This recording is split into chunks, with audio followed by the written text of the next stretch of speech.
It was born in the world's most prestigious endurance race, the 24 Hours of Le Mans. It's building a spectacle of its own with the largest prototype fields in the sport's history. Names like Porsche, BMW, and Chrysler have thrilled fans with great action in prototype and production classes alike. It focused the spotlight on sports car racing in the United States. It is the American Le Mans Series. These subtle twin grills tell the motoring world that this spectacular prototype sports car is a BMW. Letters that have come to mean better make way. The V12 LMR car debuted in March at Sebring and promptly won. Then on to Europe where they leveled Le Mans. And then last Sunday here on NBC you saw another paralyzing performance in Sonoma, California. Today, the Bimmer is on the pole for the 5th round of the American Le Mans Series. And its speed, its handling, its fuel economy have given lead driver J.J. Leto a ton of confidence. Yeah, I mean, there's a lot of good drivers in the series, but they're not driving BMW, so I guess we are in a lucky position at the moment. The story of the GT class has been a year-long battle between German manufacturing rivals Porsche and BMW. Last Sunday, Hans Stuck stole the victory on the final lap for BMW, but this weekend, with the 23 car on pole position, Porsche are looking for a payback. This weekend will be our weekend for the new 911 Porsche GT3R to beat the BMW and to win this race here in Portland.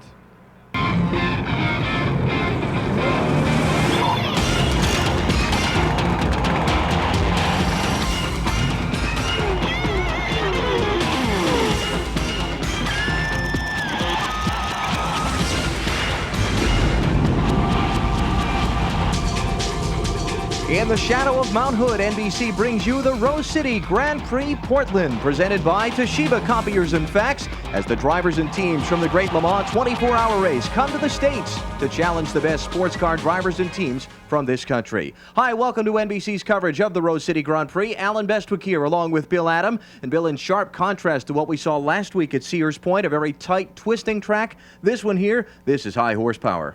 It is definitely high horsepower. At Sears Point, it was a track where, because of elevation changes in the many corners, you had to have a chassis that worked all of the time. At Portland, you could almost get away with a car that's going to finish up a basket case, but has to have horsepower to win. Now let's talk about the BMW, as we saw there in our opening. Basically every place they've shown up this season, they've won. They're on pole today. Can anybody stop them?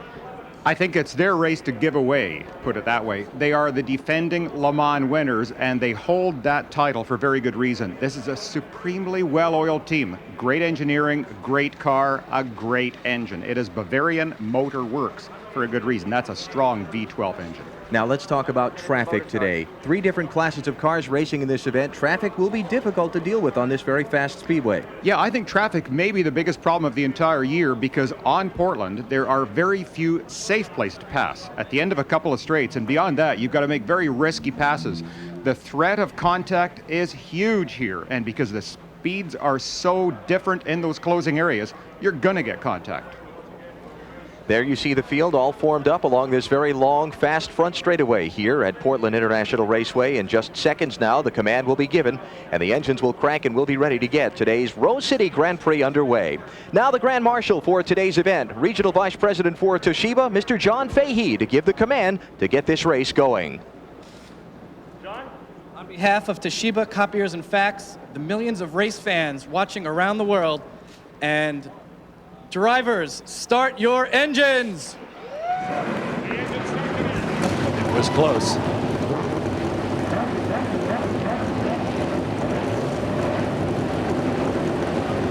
There are the cars now all fired up and ready to go. Let's take a look now at the challenge that faces the drivers today. Very, very high speed Portland International Raceway course. Here's our Olive Garden course description with Bill. 1.94 miles long, 12 turns, but 9 of them to the right. We're on the front straight. We're going to be over 160 miles an hour down this straight, way up in the revs, over 10,000 RPM in 5th gear before heavy braking. All the way back to 1st gear for the slowest corner on the track. Look at the apex speed here, down below 40 miles an hour, feet throttle on at 1st, 2nd, 3rd gear, back up 10,000 revs. Going to have 4th gear only for a moment. Little bit of braking here, down this long right-hand corner. 2 apexes already. Fight the wheel, feed it in for that 3rd and final one. Now just a quick shot of acceleration before you drop the 2nd gear on this long left. Going around here, gentle on the gas pedal. One quick blast on throttle up to max revs. You're off the throttle again. Feed power and gently here. Now coming out of the back straight, grab all that RPM you can. 10,000 revs every gear, fourth gear, fifth gear, and watch the speed climb. Already over 150, over 160, going to be over 170 miles an hour for the quickest turns here. Over the curb on the left, sets the car a little sideways. One fast one to the right, heavy braking it back down to second gear. This corner leads us onto the straight, and you have to feed power in carefully because look at the wall on your left. This is going to complete an ultra-fast lap at Portland International Raceway. We have looked at the racetrack. Now let us take a look at the racers. Our Porsche starting lineup for today's Rose City Grand Prix. On pole, the BMW. Finland's J.J. Lehto won both races he's entered this year. Teamed with British vet Steve Soper. Outside of the front row, Jan Magnussen of the Panos Ford. Team with American Johnny O'Connell. They won at Mosport in June. Starting third, the other team Panos Ford, Frenchman Eric Bernard with David Brabham, son of legendary Sir Jack.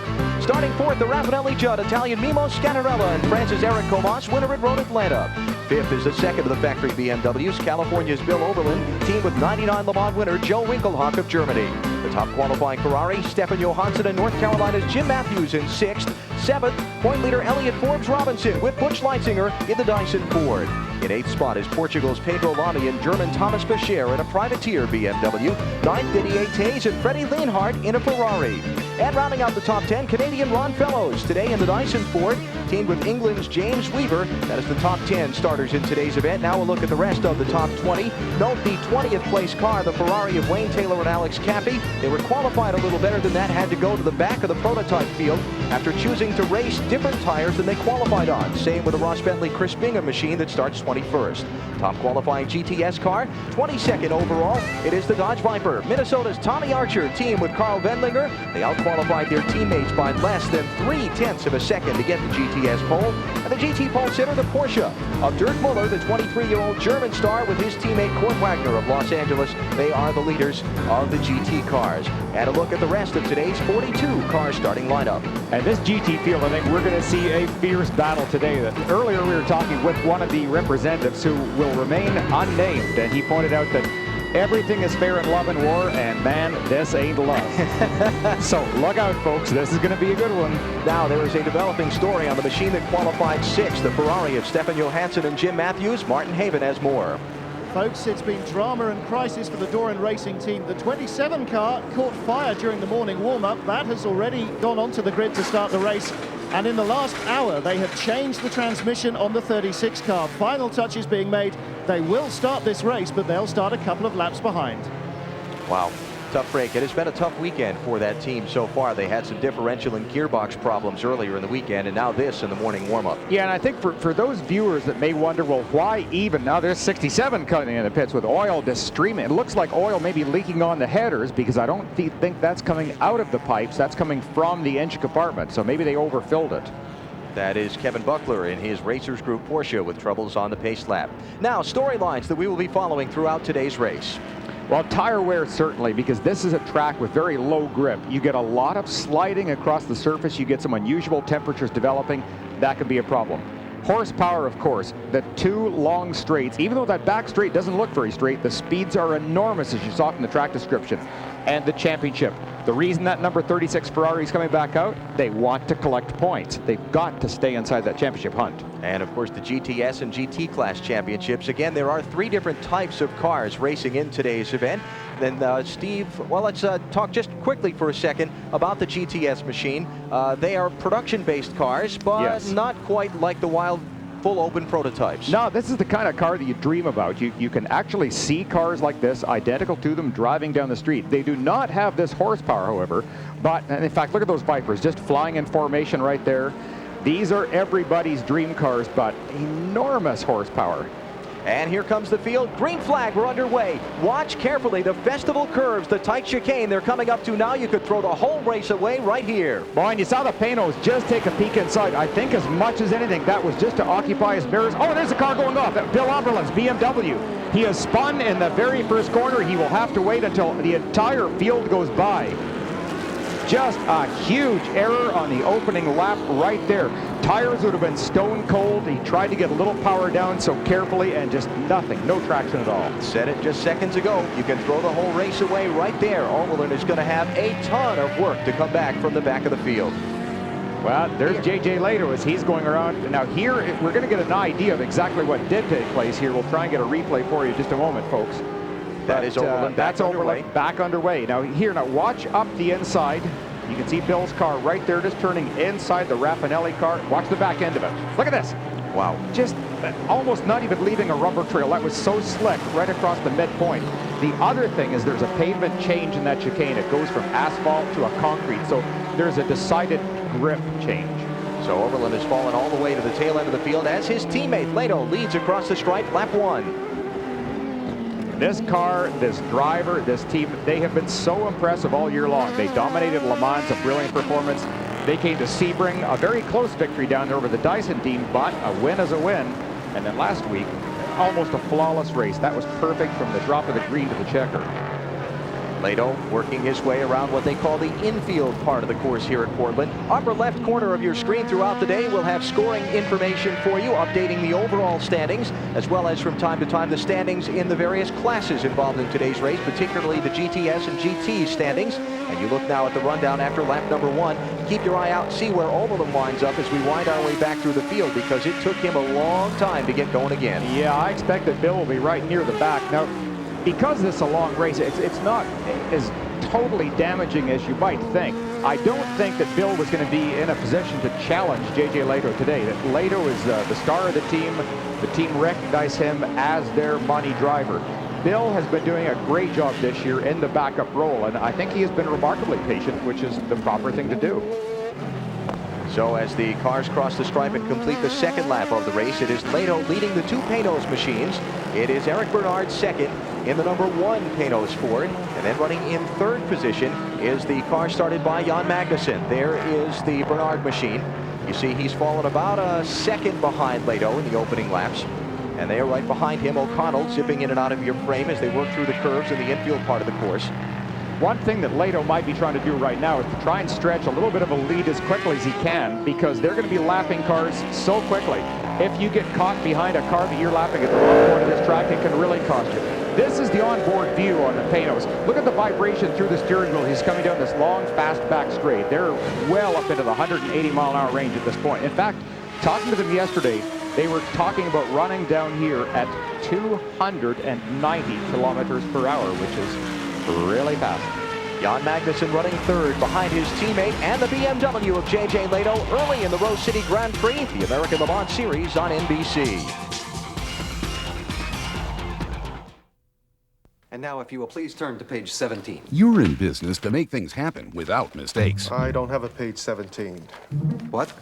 I don't have a 17. No 17. Oh, well, I've got 4 17s.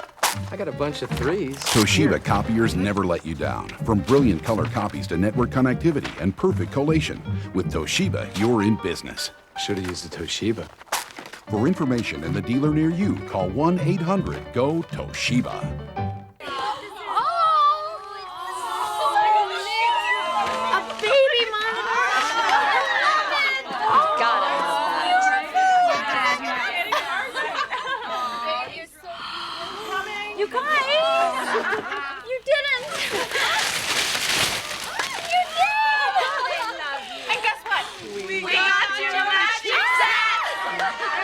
Michelin, because so much is riding on your tires. Thank you. The laws of physics are a harsh opponent. They push you, you push back. Sometimes, after 30 years of struggling, you win.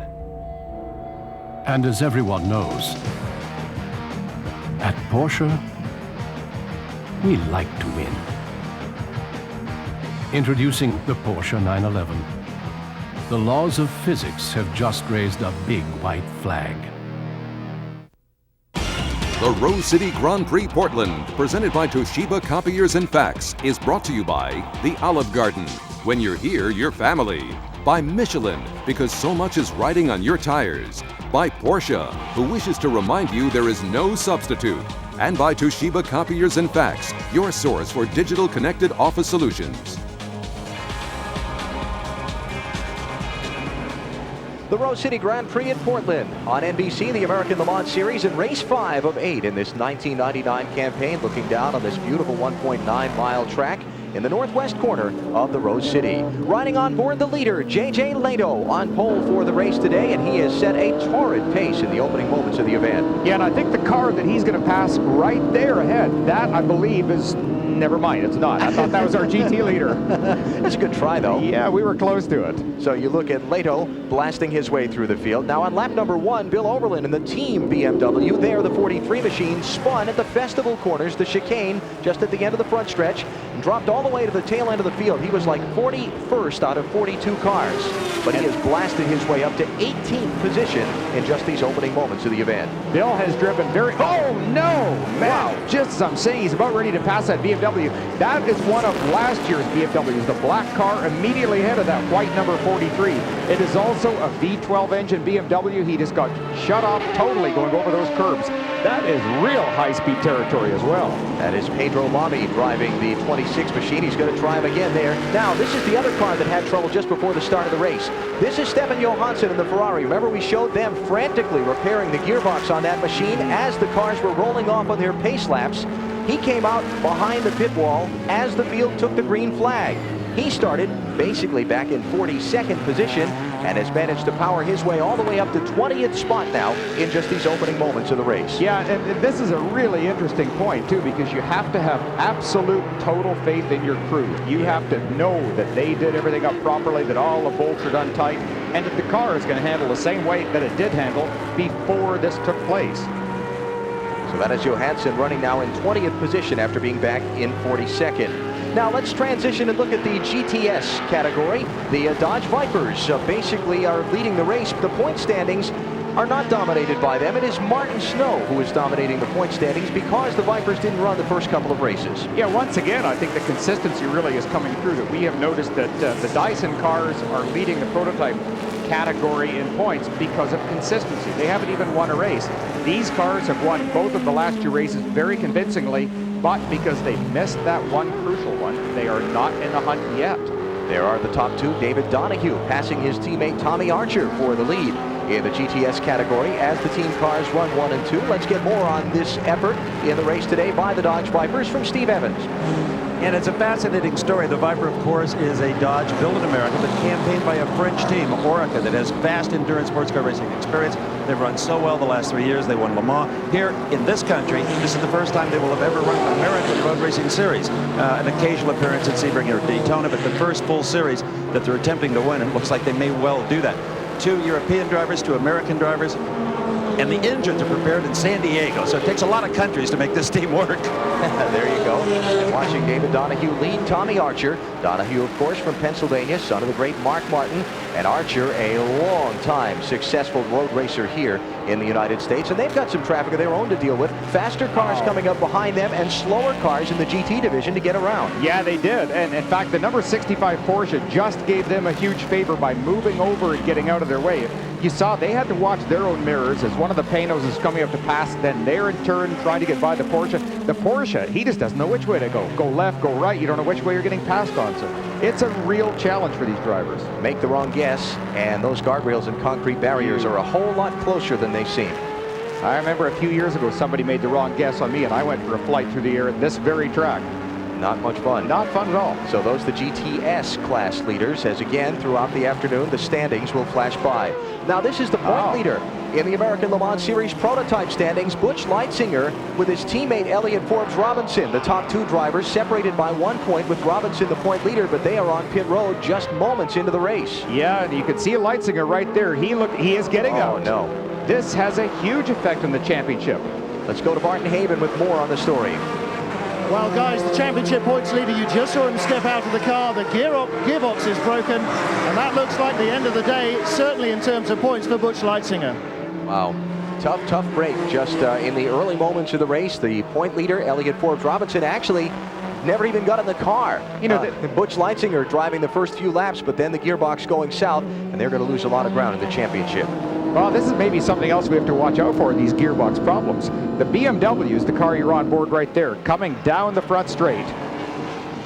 Oh, number 9 BMW, he is stopped. Hans Stuck, winner at Sears Point 1 week ago on NBC. Remember the last lap pass? There he is climbing out of the car. That's another team that has had mechanical difficulties for some of their cars through the weekend. Well, you know, and I wonder, we're going to have to try and find out exactly what the problem was on this car. Hans made that incredible last lap pass last week, but earlier this weekend they did lose a transmission. Another one of the BMWs had lost an axle, and all of a sudden now we've got the Dyson car out with the loss of a transmission. The Ferrari had a transmission replaced. Wow. Extremely unusual.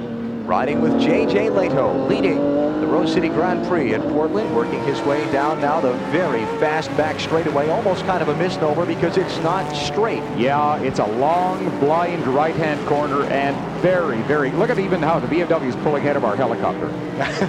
Through these really quick S's. Heavy braking here. He will not try to get past the Porsche yet because he can duck underneath on the inside and right here, just simply power by. That's the safest pass you can make.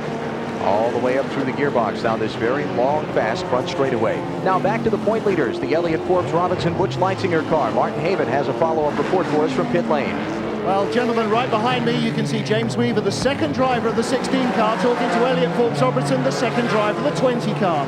Elliott can change into the 16 because he has not yet driven the 20 car and still go for that points finish. So James is standing aside to let his teammate chase the championship points lead. Boy, that's a tough thing to do. Hats off to James for doing that. These drivers here, they are all here because they love racing, and sometimes you just have to sacrifice your love of the sport for the betterment of the team. So that is really basically a harder break for Butch Leitzinger, who will be out early in today's event. The Rose City Grand Prix Portland for the American Le Mans Series on NBC. Once I asked my Italian mom, Ma, how come your kitchen's always full of people? She said, because my cooking's always full of surprises. And that's kind of how the Olive Garden is. You think you've had Alfredo. And then here comes a new seafood Alfredo. They take shrimp and crawfish, saute them, and toss them with fettuccine Alfredo. It's Alfredo like you've never tasted, with all the salad and breadsticks you want. It's part of the Olive Garden's Hospitaliano. You know, taste what you love like you never tasted it before. The Olive Garden. When you're here, you're family. How can you keep track of the latest in sports car racing? Monthly, with Le Mans and Sports Car Racer magazine. New from the publishers of F1 Racing and Autosport. Call 1-800-800-3921 to subscribe. It's the fastest way to keep track.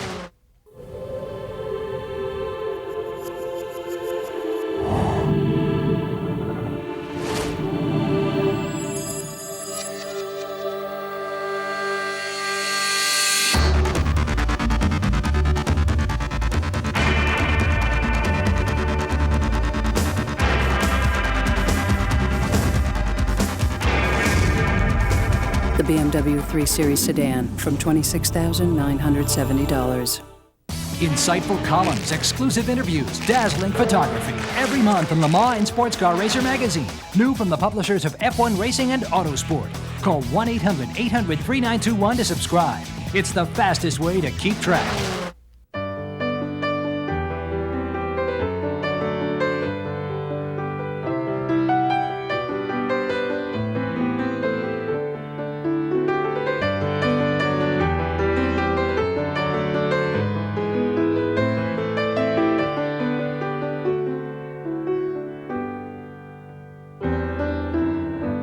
What are you waiting for? Chateau Elan, I-85 at exit 48, just 30 minutes north of Atlanta.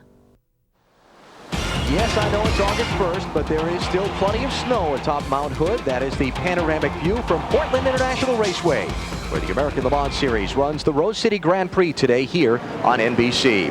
Riding with the race leader, J.J. Leto, still in command of the event. He started on pole, has led all the way so far. He is in heavy traffic, though, including some of those fellow prototype drivers he is trying to overtake. Yeah, I think that's another V12 ahead of him, but that's the Ferrari V12. Looks like one of the Olive Garden cars. He might get a shot at the end of this straight. I don't know. He is going for it. Down to the inside as they head into turns 8 and 9 at the end of the course. Now dropping back to Bill Armerlin. He spun in the festival curves on lap number 1, fell all the way back to 41st position, and now is back up to the 8th position. You see he's made his way back through the field. Remember, he was like 41st at lap, well, before they completed lap 1. Now 21st, 18th, 15th, and on up, and now has moved his way all the way to the 8th position. That too, it's a nice way to handle a situation like that. Some drivers, when they spin in the opening lap, it's like a lot of things. You can get flustered and lose your concentration. You really need to regain your composure as fast as possible, settle down, do the job. Bill has done this. Now he's got a battle going right ahead. You can see that was the blue and white Dyson car just ahead of the BMW. And that is for 7th position as Oberlin tries to overtake down into the, that's Ron Fellows, by the way, in the Dyson car, down into the turn at the end of the long backstretch. I'd see Bill being so careful there through this section. That number 24 Porsche, obviously, I think, got out of the way of both of them. Yeah, you don't want to be in the way.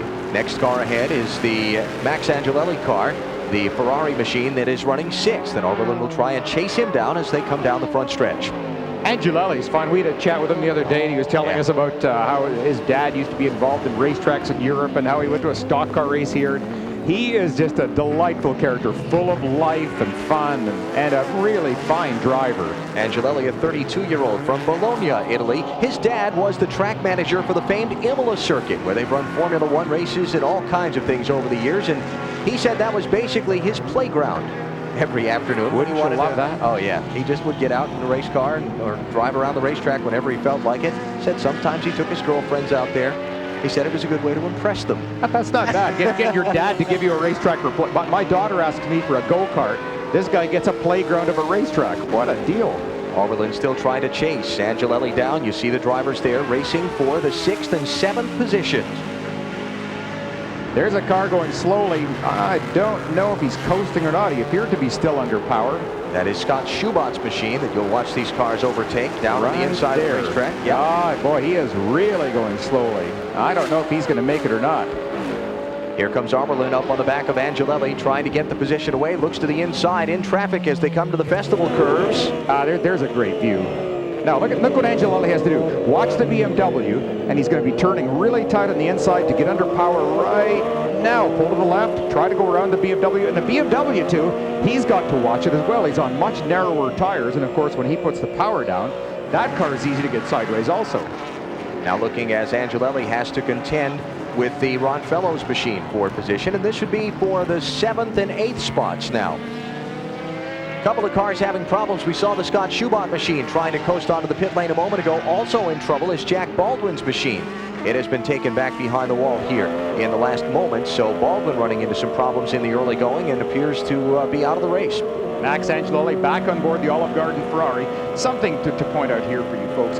You can see Drive Against Hunger on the dashboard. Olive Garden are doing a wonderful thing here by entertaining families every time one of their cars does a lap. That's one more family that they take out for dinner, a needy family. So it's a really good program they've got going. So for every lap that this car finishes during the season, they feed a family, average family of 4. And so after the tally of the events that have been held here in the United States, which obviously is where the Olive Garden has all of its restaurants, it's a pretty impressive number of people who have been fed through this Drive Against Hunger program. Check the numbers out. 237 Atlanta families after the Road Atlanta race. 167 San Francisco Bay Area families after the Sears Point race. 404 families and over 1,600 meals for the needy. Working on more today here in Portland. It's very nice that they get involved in this. And as well, they also feed some needy announcers from time to time at the racetrack. They always have coffee for us in the mornings. And thank you very much, people.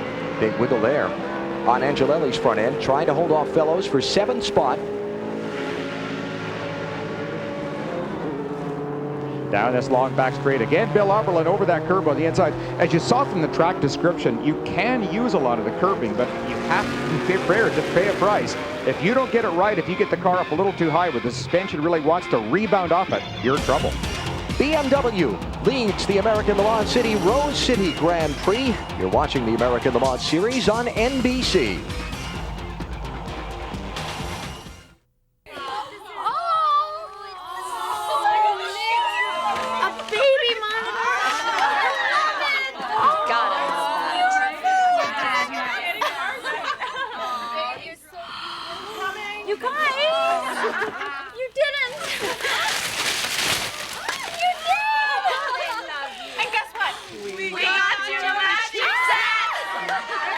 Michelin, because so much is riding on your tires. Thank you. Hot jobs. Finance. Buy, sell. You're fired. Who's the man? Action! Where can you find your dream job? HotJobs.com. Thousands of hot jobs at top companies like AOL, SkyTel, and the CIA. So you'll find your perfect job. Bingo. Oh, yeah. HotJobs.com.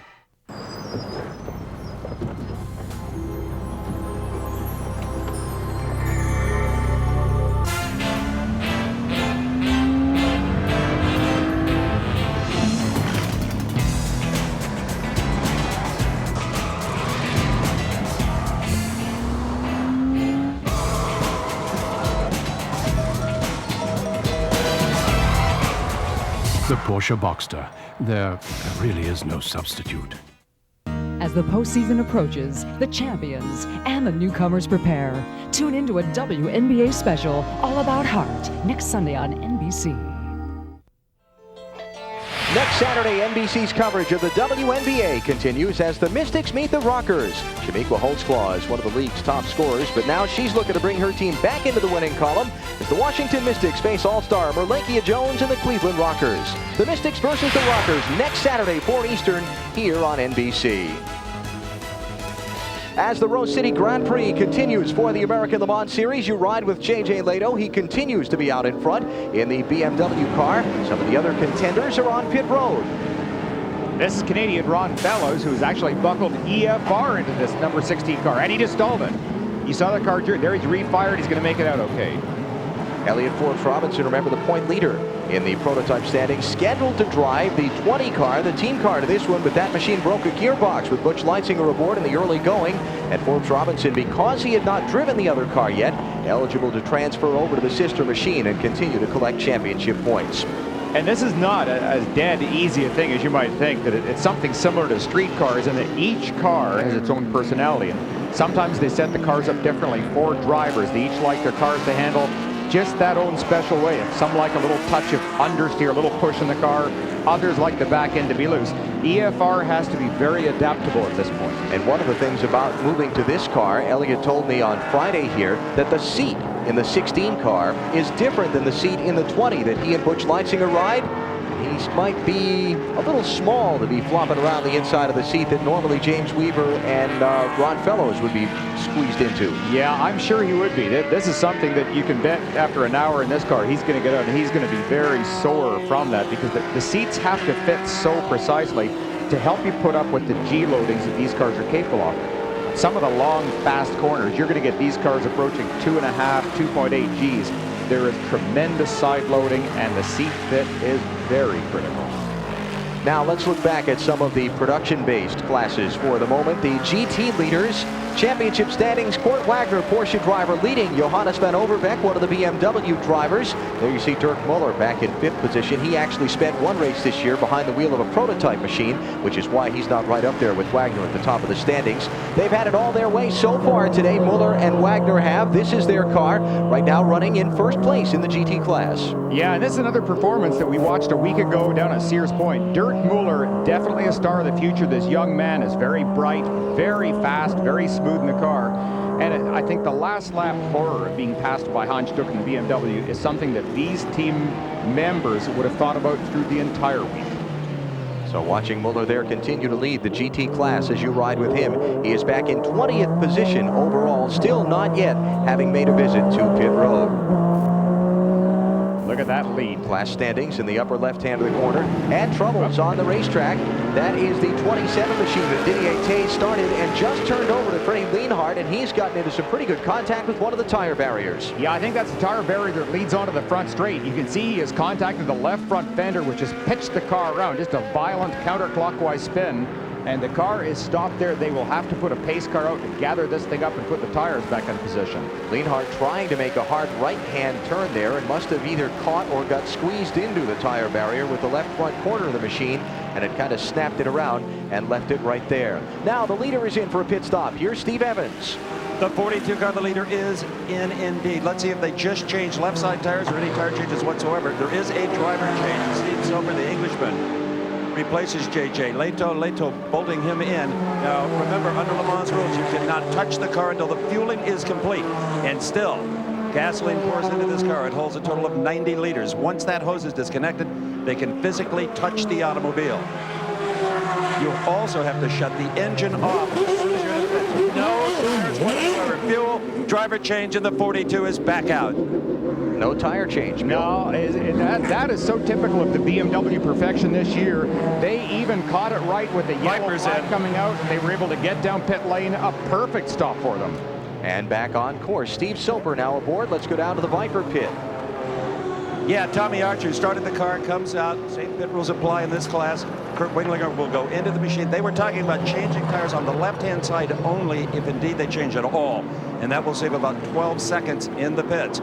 The crew, like pit bulls standing around this car, they want to plug in the air check. They want to do their jobs, but they can't until that fueling hose is removed. Driver change has been accomplished. Tommy Archer out, a man with vast experience on this racetrack. Finally, the fueling is over. Up goes the 92 car. Let's see what they do with tires. Looks like all four of them, all four Michelins come off. And here is the second of the BMW factory cars, and does not look like Bill Oberlin is getting out of that machine. Here's the second place running car, the Paynos, up to Martin Haven. Well, no tyre changes for BMW, but the number 2 Paynos, which stopped a moment or two ago, did take a tyre change. You can see Eric Bernard, the Frenchman who started the car, strapping in David Brabham. Now the team will get to work, and they will put a new set of Michelin tyres on the Paynos car number 1. Bill, a couple quick follow-ups on the pit stops. The Le Mans rules where you can't work on the car. That's different than we normally see in the United States in sports car racing as well as NASCAR or kart. Very much so. Even in the Formula One situations, you see just a flurry of activity. It looks like there's 400 people over the wall doing the changes. These changes are so different. The engine has to be turned off.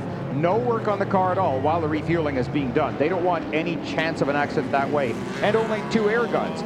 So this makes it critical. Do you want to take 2 tires on or 4 tires on? If you only do one side of the car, obviously your stop would be a lot quicker. Only 8 men over the wall, and a driver change is permitted anytime during the stop. Now, let's talk a little bit more about one of our storylines at the top of the show, tires and tire wear. Martin Haven has a follow-up for us on pit road. Alan, you'll be very familiar with this from the Winston Cup, of course. Left side tires only is the story here at Paynos, with 9 right-hand turns and only 3 left-hand turns to load up the right-hand side of the car. It's left tires only on the Paynos. BMW got away without even doing that. So no tires for the BMW, left sides only for the Paynos, and we are under a full course caution for the first time in the Rose City Grand Prix at Portland. You're watching the American Le Mans Series on NBC. You never met my big Italian family, but they love you already. So tonight, they'll share with you a fresh salad this big, then pass around the baby pictures. They'll share baskets of soft garlic breadsticks, then pass around the baby. What they have, you can have. And that's how the Olive Garden feels. They call it Hospitaliano, which means everything of ours is yours. That's my cousin. She wants to share your dessert. The Olive Garden. When you're here, you're family. How can you keep track of the latest in sports car racing? Monthly, with Le Mans and Sports Car Racer magazine. New from the publishers of F1 Racing and Autosport. Call 1-800-800-3921 to subscribe. It's the fastest way to keep track.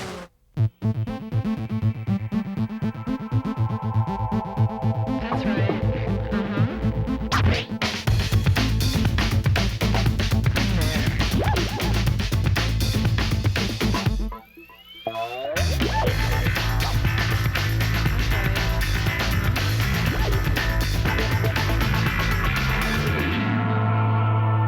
The BMW 3 Series sedan from $26,970. Insightful columns, exclusive interviews, dazzling photography. Every month in Le Mans and Sports Car Racer magazine. New from the publishers of F1 Racing and Autosport. Call 1-800-800-3921 to subscribe. It's the fastest way to keep track.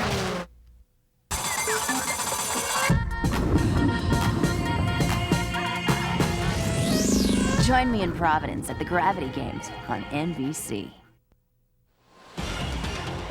Seen in Portland, Oregon, site of today's stop for the American Le Mans Series. It is the Rose City Grand Prix.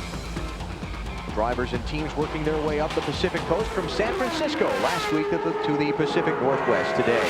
You see the pace car in front of the field. We are under a full course caution. And here is why the yellow flag is out and the field is slowed from its racing speed. It happened in the very final corner, turn number 9.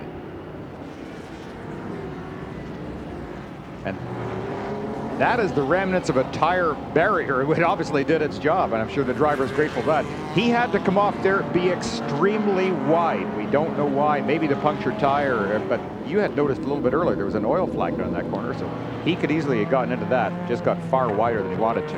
That was Freddie Lienhard, the driver of the Lista Ferrari, 51-year-old from Switzerland, who obviously ended his day not the way he had intended when the green flag waved. Now, the Olive Garden Ferrari, Max Angelelli, we watched him earlier in the race, driving very well, running up in the top 10. This race car repaired very quickly after a very hard crash 1 week ago.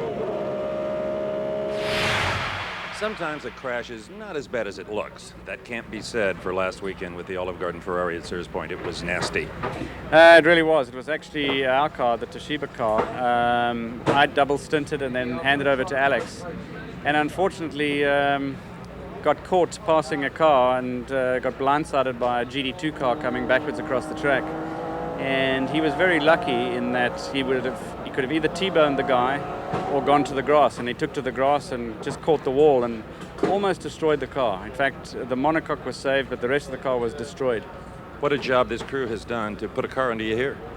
It really is. It's a testament to all these guys. I mean, you can see them working here. They rebuilt that car. They stripped it firstly, rebuilt it. That had parts flown out from Italy. The car was ready to go, and we ran here on Thursday morning. They're just the best. Is it back to as good as it was? Yeah, I think so, because we sort of around the same cars we were at Sears Point. You know, unfortunately, we're not that competitive this year because of the new regulation. But we're soldiering on, and you know, we're having a good time, and we're looking forward to this weekend.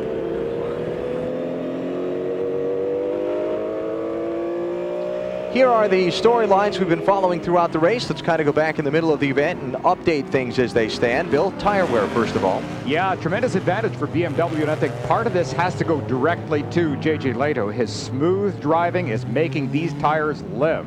The Panos tires are only taking tires on the left side, and we had talked about the number of right-hand corners in this track.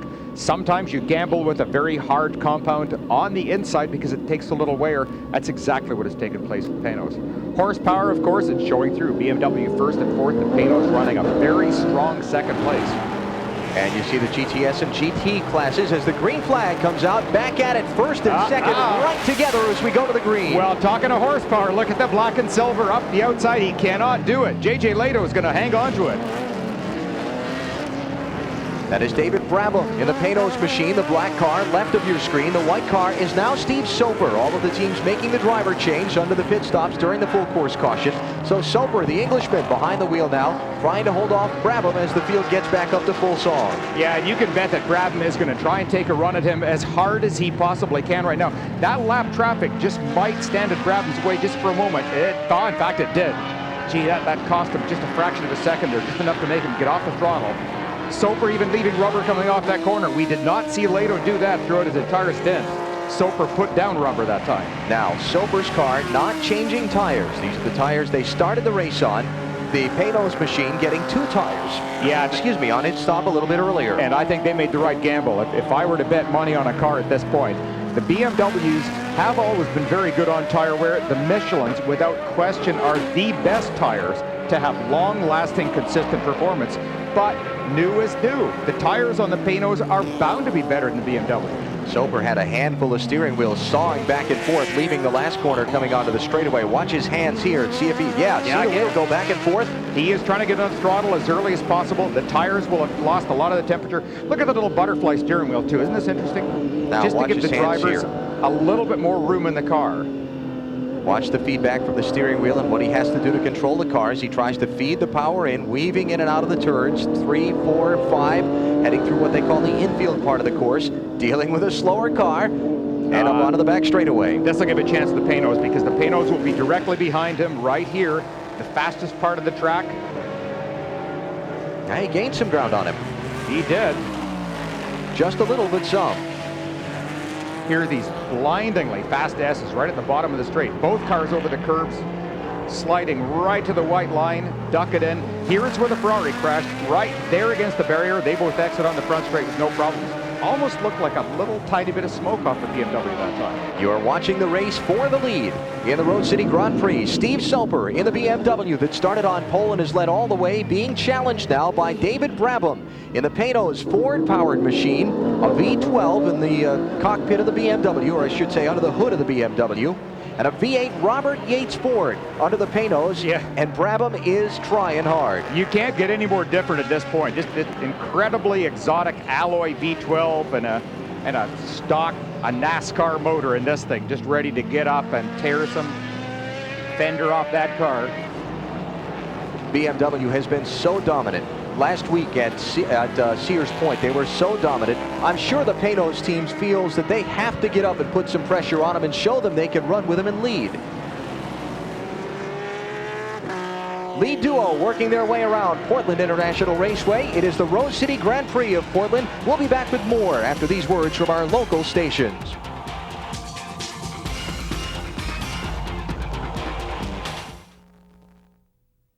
The July Jinx. Do you know what it is? Are you prepared? It's a recent phenomenon. The market taking a dive in August. The NASDAQ got crunched today. Is it about to happen again? What can it do to your investments, your retirement? Find out what some of the most powerful money managers are doing to prepare. Monday on CNBC's Business Center. Sports car racing returns again to NBC in September for the Petite Le Mans. This season we've seen some great racing from the BMWs, Team Panoz, and others. Well, now they'll go at it in a 1,000-mile race on the classic road course, Road Atlanta. Petite Le Mans coming to NBC Sunday, September 19th. Looking at the race for the lead in the Rose City Grand Prix. It is the BMW of Steve Soper leading David Brabham and the Panoz to the start-finish line. But look at the horsepower. Look at this down the front straight. The Panoz has got a great run. Tremendous burst of speed down the front straight. He took advantage, got inside the BMW, and has been a clean pass on this race. Change for the lead. Brabham now out in front of Soper. Here's another look into the festival turns. Watch how cleanly this is done. Look at the tires. There is no lockup available on either car. There is nice, clean braking. Brabham just, that was a beautiful move. On board with Steve Soper as he tries to stay with the Panoz machine of David Brabham, working the traffic, trying to lap one of the Ferraris as well as one of the GT Porsches. And there you see way out ahead now, the Panoz is quickly pulled away. David Brabham leading, 33-year-old from Bray, England, son of the legendary Sir Jack Brabham, three-time Formula One champ. But there is a potential problem cropping up on this machine. We're hearing that Brabham may receive a stop-and-go penalty for an infraction, possibly passing under the caution flag. And there it was. He got the black flag. Martin Haven has more on this story from pit lane. Martin?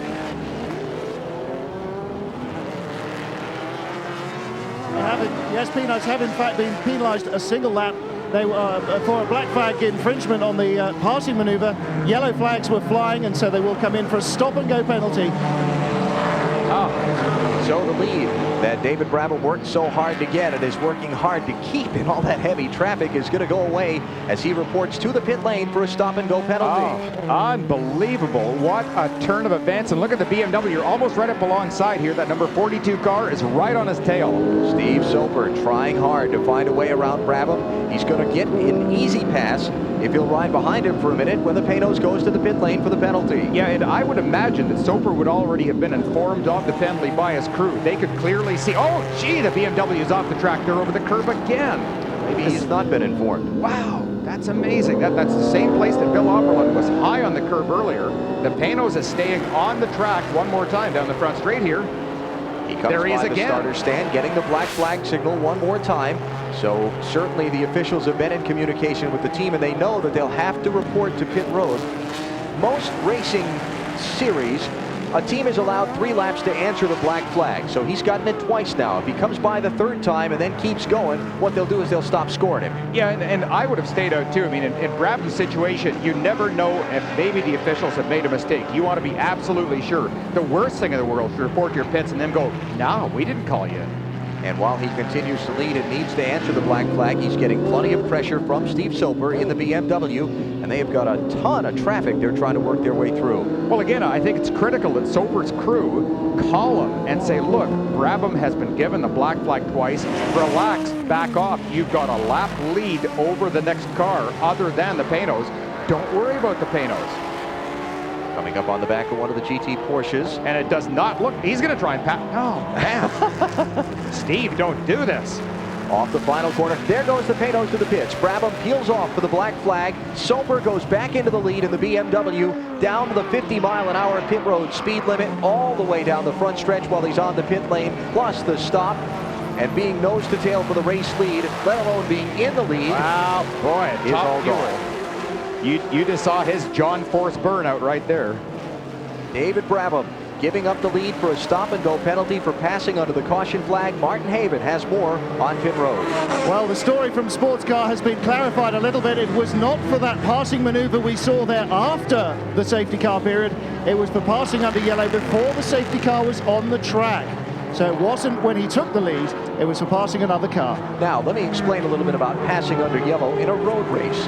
There are marshals all around the course, various stations that have yellow flags there. And even though we had the full course caution, this could have happened at a yellow flag in one section of the course while the rest of the track was still under green. Yeah, and part of the difficulty is as the really fast cars, both the prototypes and the GTS cars are coming up either to lap slower cars in their own class or slower cars in other classes, your vision is frequently blocked. He may not even have seen the yellow, and in fact, I'm sure he didn't because he's a very experienced driver.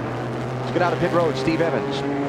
JJ Lehto, congratulations on a great first stint in the car. We just saw a situation there. Would Steve Soper have known they were going to black flag the one car? Yeah, for sure he knows about it. I think the problem got a black flag because they had too many mechanics in a pit stop helping the other driver to get in.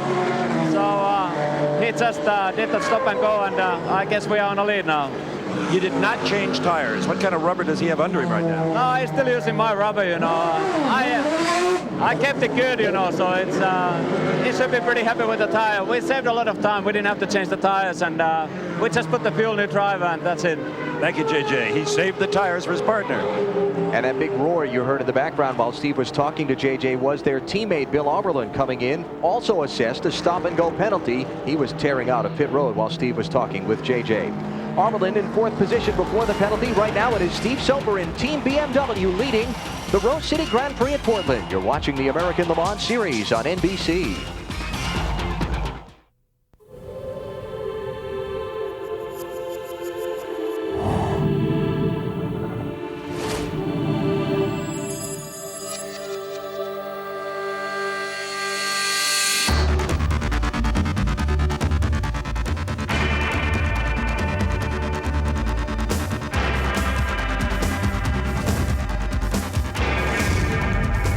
The BMW 3 Series sedan from $26,970. How can you keep track of the latest in sports car racing? Monthly, with Le Mans and Sports Car Racer magazine. New from the publishers of F1 Racing and Autosport. Call 1-800-800-3921 to subscribe. It's the fastest way to keep track. And now, if you will please turn to page 17. You're in business to make things happen without mistakes. I don't have a page 17. What? I don't have a 17. No 17. Oh, well, I got 4 17s. I got a bunch of 3s. Toshiba copiers never let you down. From brilliant color copies to network connectivity and perfect collation. With Toshiba, you're in business. Should have used the Toshiba. For information and the dealer near you, call 1-800-GO-TOSHIBA. Insightful columns, exclusive interviews, dazzling photography. Every month in Le Mans and Sports Car Racer magazine. New from the publishers of F1 Racing and Autosport. Call 1-800-800-3921 to subscribe. It's the fastest way to keep track.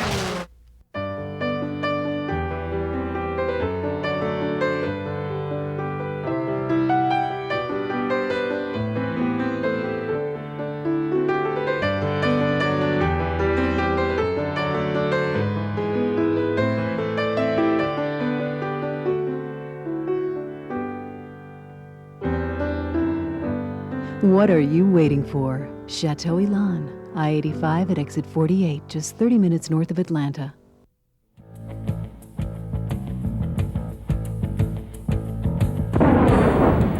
Mans 1952, Mercedes unveiled a team of new 3-liter Gullwing 300 SLs led by the great team manager Alfred Neubauer. The silver cars were the pre-race favorites. Once underway, however, Frenchman Pierre Levey, driving a 4.5-liter French Talbot, proved to be the big surprise. Driving all alone, Levey kept the German team at bay through a sleepless night of fog and rain. Despite the pleas of his teammate and his wife, the weary Frenchman carried on. After 23 hours behind the wheel, exhaustion finally claimed him. But under relentless pressure from the Mercedes of Hermann Lang, Levey selected the wrong gear and blew up his engine.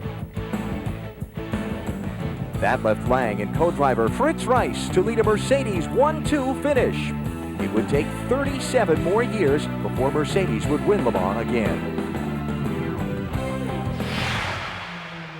And back with the American Le Mans Series 1999. You're riding with the leader, and this year's Le Mans winner of the BMW team. It is Steve Soper behind the wheel.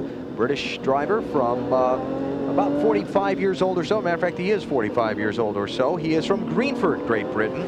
146 sports car wins in his career. Steve Soper leading the event. He's got a pretty good advantage. Now let's look back at some of the other classes. You are riding with the GT class leader.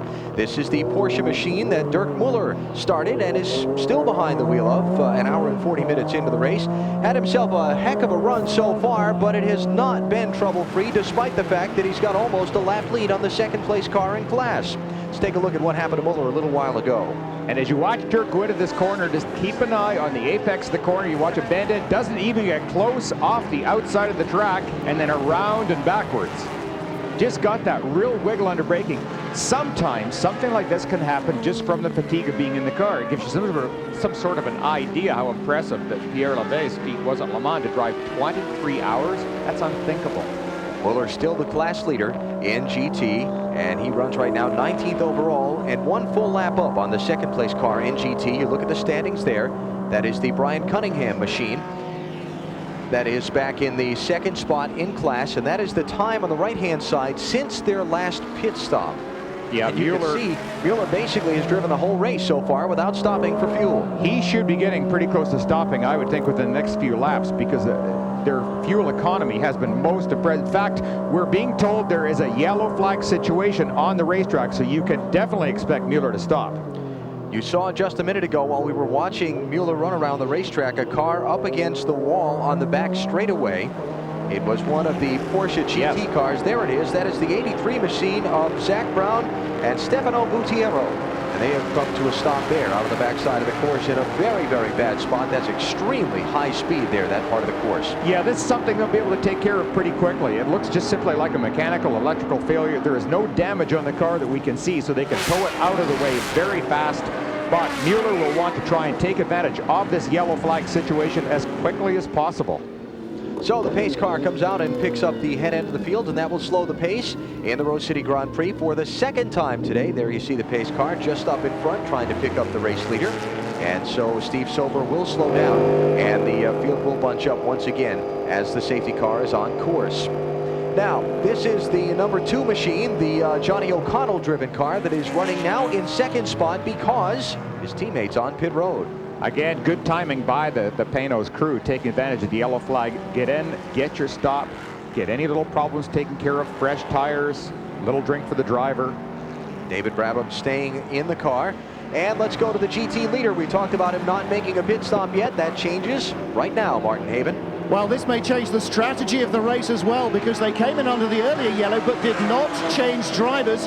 They needed to do that in the next 5 minutes. Otherwise, Kurt Wagner would drive less than his 55-minute minimum allowance and not score points. So this yellow flag, they could have engineered this themselves. They would not have asked for a better time. It does mean that BMW will almost certainly bring their 3 remaining cars in for fuel as well. They were planning to do that within the next 10 minutes. So that means we're not going to have a race decided on pit stops. We're likely to see it fault out on the track again. Now on the first pit stop for this car, he did come in before but did not take fuel, just took tires. No driver change either. Now the full load of fuel and the driver change with Kurt Wagner going on board. Yeah, this is great. You know, for the last week, Kurt Wagner has gone through, I think, almost an unimaginable series of dreams every night. He has had to think about that last lap at Sears Point when Stuckey got by him. something that plays on your mind for Kurt. For Court, he's got to get out now and try and maintain the pace that Mueller has been running. No mistakes. It's essential that he reestablish the confidence in his mind, the confidence with the team. Something's gone wrong here on this pit stop, Bill. They dropped him off the jack. He didn't go. Then they went back inside the car. Now he goes away. Maybe it's something as simple as not having the radio plugged in or a seatbelt done up properly.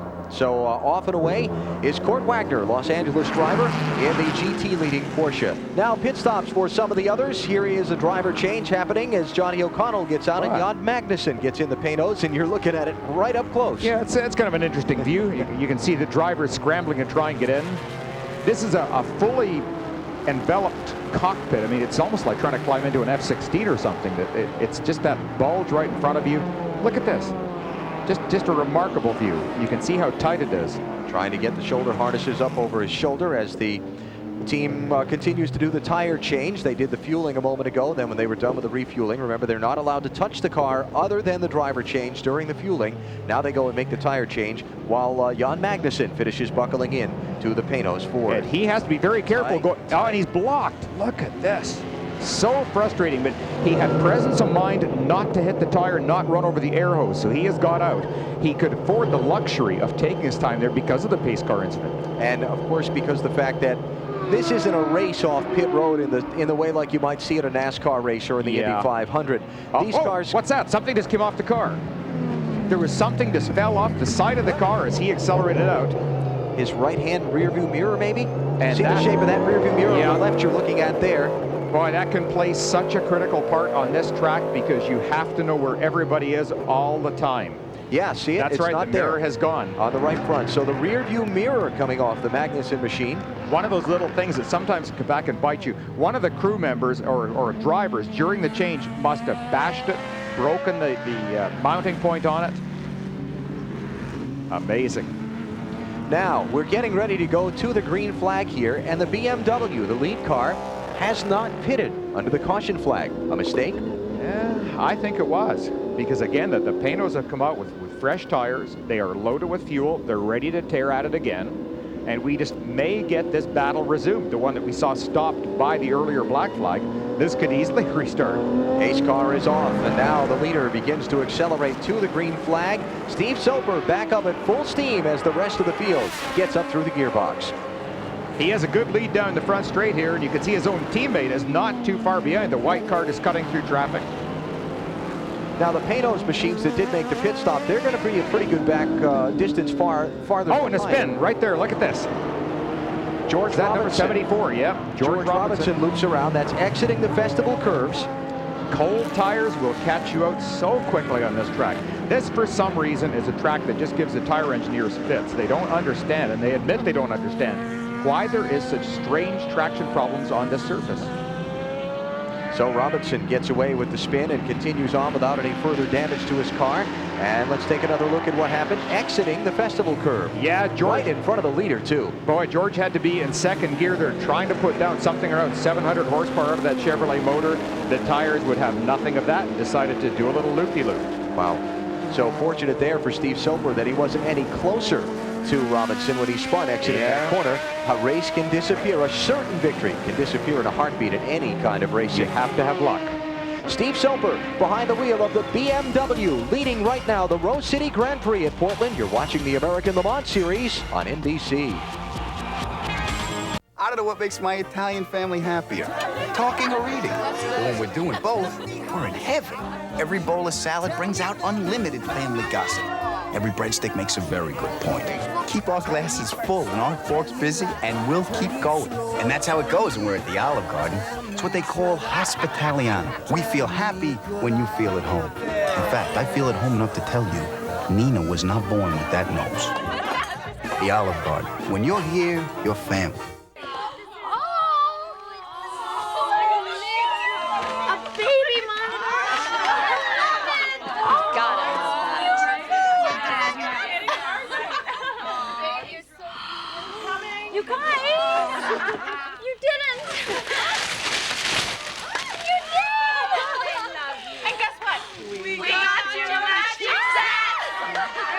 Michelin, because so much is riding on your tires. Thank you. The laws of physics are a harsh opponent. They push you, you push back. Sometimes, after 30 years of struggling, you win. And as everyone knows, at Porsche, we like to win. Introducing the Porsche 911. The laws of physics have just raised a big white flag. Next Saturday at 4 Eastern, the Mystics, the Rockers. Rookie sensation Shamiqua Holdsclaw leads Washington versus Cleveland. Then next Sunday at 4 Eastern, the Comets, the Liberty. Cynthia Cooper and Cheryl Swoops lead the league's top team versus New York on the Liberty's tough home floor. The WNBA on NBC next weekend. Portland, Oregon, and the Rose City Grand Prix, live on NBC. One of the support races here at Portland this weekend, the Women's Global GT Series. Let's have a look from Sonoma. Hometowner Allison Duncan of San Rafael, California, qualified on the pole, but spun on the warm-up lap. Didn't take her proper restart position at the back, so she got black flagged and went down the pit road. Being at the tail end of the field didn't slow her down any. She came storming up through the pack, here passing Kiki Wolfkill, working her way back toward the front. Now at the top spot, Cindy Lux leads Davina Galika, who tries to make the move underneath and get the top spot, but a little bit of heavy fender rub in there, which would eventually result in Galika being placed on probation for a race for rough driving. Despite the hard charge from the back of the pack for Duncan, it was Cindy Lux scoring the win. The Portland, Oregon driver taking the Women's Global GT Series race at Sears Point 1 week ago. The Women's Global GT Series, one of the support races each and every weekend at the American Le Mans Series competes, and they have also run here this weekend in Portland. Here is the new leader of the Rose City Grand Prix. It is David Brabham in the Panoz Ford. He has taken the top spot away from the BMWs. We talked a little while ago about pit strategy. The BMW choosing not to pit under the full course caution. When the Panoz team did, the BMW had to come down pit road under the green, and it has proven costly. Yeah, it's a great guessing game. You have to just really hit it as lucky as you do with talent out here, and right now it looks like the Panoz has made the right decisions. Now let's get some updates from the two teams involved in the race for the win. Pit, strategy calls, and so on. First to Steve Evans. So typically BMW. Just typical. They came in with a battle plan, and even a yellow flag isn't going to change it. They stayed out there with Steve Silver for a long time. The Panoz finished. When they did get the 42 car, it was under green. As you mentioned, they lost a lot of track time. They don't seem to care. And believe it or not, they still have not put right side tires on that 42 car. That could be the question mark. The first triple stint for the Michelin tires this entire series. Will they hold out? JJ Leto is back in the car. The feeling here, Martin, is that the Panoz cannot go the distance on fuel. What do you hear down there? They might well go the distance on fuel. You're looking here at the non-stop conversations that will continue right until the checkered flag. This is the one pit. They are pretty certain that they can go the distance in car number one. In car number two, they said, yeah, we think so, maybe, but they're crossing a lot of fingers. So David Brabham in the number one Panoz Ford leading the Rose City Grand Prix over his teammate Jan Magnussen in the number two machine, the Panoz Ford. And right now those two drivers out in front of JJ Leto in the BMW by 56 seconds, almost a full lap. Yeah, if I'm Panoz at this point, I'm going to tell both of my drivers, start short shifting, start increasing your fuel economy as much as possible. And the other thing that is maybe in their favor is the engine in this car is the NASCAR-based engine. Who knows more about fuel economy than NASCAR? Those guys try to squeeze every 1/10 of an ounce out. Robert Gates power plant underneath the hood of the Panoz Fords. Now, Martin Haven telling us from the Panoz pit that they have the fuel mixture in these cars, which the driver can adjust from the cockpit on full lean. Yeah, I'm sure it is on full lean. They may have to start doing the lean on some of these cars to get by them. Traffic's still a huge problem. You see him going down the back of the straight, following one of the BMWs into these really quick corners.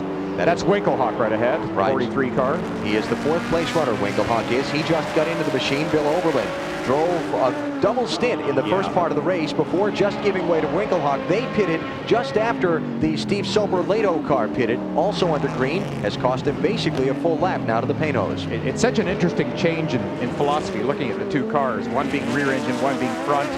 Conventional V8 versus really an exotic V12. The BMW is noted for their fuel economy. They were superior to anyone at Le Mans, and it was part of their success over there. Was they were just so dominant because they could run this very high pace. They have great electronics. But the Ford team also, Visteon is a Ford associate that deals with electronics constantly. And I'm sure they're working on it just as hard as BMW. It's a huge ego game. So Brabham continuing to lead now. He is doing a double stint behind the wheel of the car. He stayed in on their pit stop and is working his way around now. The GTS leading Viper as he makes that pass and laps him. Now to the GT class.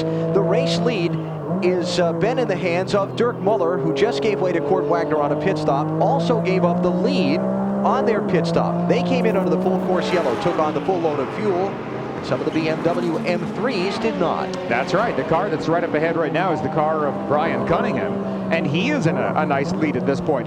Wagner is catching him, and this is going to be interesting to see. Can he turn the tables from last week to where BMW stuck by him? He is closing right now very slowly on the car of Brian Cunningham. And Brian Cunningham right now with about a 3.5 second lead on Kurt Wagner. There you see now down to 2.9 this last time that they crossed the start-finish line. And he can now see him up ahead. The BMW, that car right there that almost spins out. My gee. Being overtaken by one of the Panoz machines is the GT class leader. And here comes the Porsche. And Wagner charging up from behind. And Wagner's got to get over this last lap thing. So right now what he's doing by closing up on the BMW, by actually catching him and hopefully passing, this is going to do so much for Wagner's confidence. Martin Haven with more on the BMW of Brian Cunningham.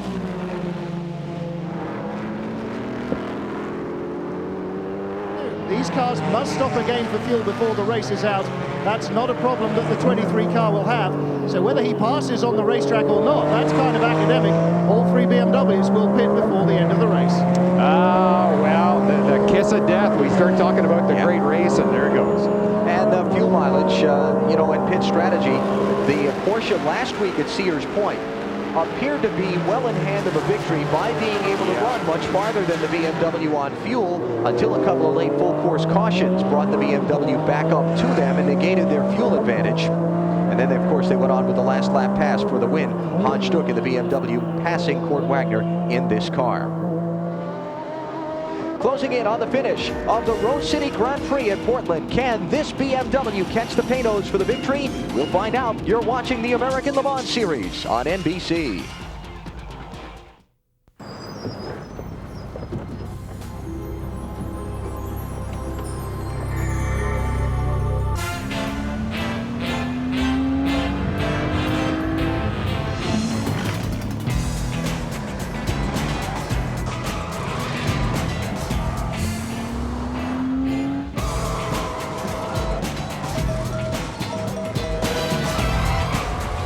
The Porsche Boxster.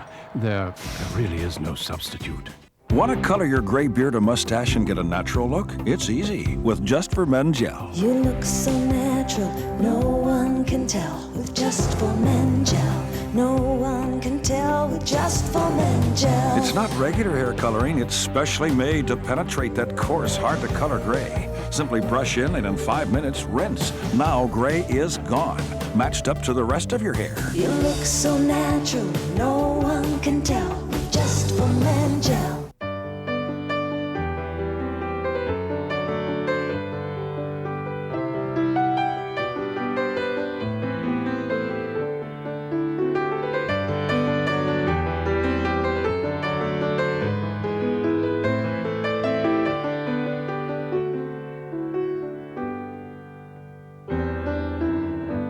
What are you waiting for? Chateau Elan, I-85 at exit 48, just 30 minutes north of Atlanta.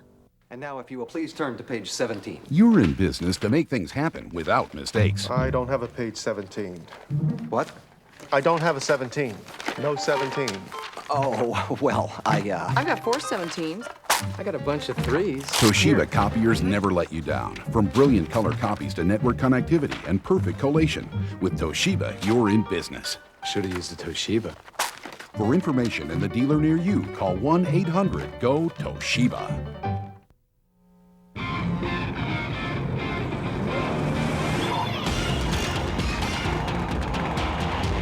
The American Le Mans Series Rose City Grand Prix from Portland International Raceway, live on NBC this afternoon. Alan Bestwick here with Bill Adams, Steve Evans, and Martin Haven on pit road. Here is the race for the lead in the GT class. Brian Cunningham in the BMW up ahead of Kurt Wagner in the Porsche 911, the brand new model Porsche 911, and he is trying to catch him down and pass him for the class lead. Yeah, and remember earlier I made the comment about all fair in love and war, and this ain't love? Well, here's the two fellas right here that are ready to do battle for it. Brian Cunningham up ahead. Brian, incidentally, is the grandson of the very famous name Cunningham at Le Mans. He used to run Cadillacs there a long time ago, 1951-52 range. Briggs Cunningham, noted car builder from the United States that had so much success over in the Great Le Mans 24-hour race. And Brian doing his best to try and hold off Kurt Wagner, but Wagner is on the charge. Plus, as Martin Haven documented for us from pit road a moment ago, Cunningham's still going to need a splash of fuel to make the finish. Yeah, he will. I wonder, he's got a 16-month-old daughter that, according to some of the guys in the crew, they say that it's a true track baby. Whenever the car starts the racing, the baby falls asleep. It lulls her to sleep. So my wife's like that. Whenever I talk about buying a new boat, she goes right to sleep. Imagine that. Here is Wagner closing in on Cunningham's back bumper. He had a look underneath him in this spot in the racetrack last time by, just didn't have enough room to make the pass. Yeah, and I think as much as anything, Wagner wants to get by just to prove that, yes, he can do it. This is, again, a real psychological thing for him, and he should do it. Wagner losing on the last lap at Sears Point a week ago when Hans Stuck, in a similar BMW, made a pass on him at the white flag. Really interesting comparison here, two dramatically different cars. The M3, of course, is a front engine, inline six-cylinder car, one of the nicest street cars you could possibly ask for. And of course, the Porsche, well, that's the brand new water-cooled version of their six-cylinder rear-engine car. So totally opposite cars, and it appears that this new Porsche actually has the legs in the BMW down the straight. Here's a prime passing area, end of the back straightaway, peaks to the inside. Just enough to occupy the mirrors, make the BMW go over the curb a little bit. Back out onto the front straight, and once again we should see the Porsche close up on the back of that BMW. Down past the start finish line, running for the lead in the GT class. Yeah, Little look at move this. to the Look inside, trying to break the draft. Great closing right here. He can get, and again, he does not do it. The BMW has got outstanding brakes. This car is very good, very effective on turn in, and puts the power down really well. Plus, Kurt Wagner has to know that the BMW is going to stop for fuel, and there is no sense taking a chance on getting the nose chopped off that machine, forcing his way to the inside. You know, it's not necessary. You're right. I'm sure he does know he's going to stop, but let's put out another scenario. If he makes the BMW spin by doing one of these moves, by occupying his mirror, do you not think he's going to smile just a little bit wider? But if it's not the BMW that spins, if it's the Porsche that spins when he's trying to make that move. Oh, Lord forbid. Yeah. So, discretion, the better part of valor, I think is the old phrase. Sometimes a good strong bumper is the better part of valor. Here he is down the inside on the back straightaway. Inside, because of the corner they're approaching, will be a left-hand turn.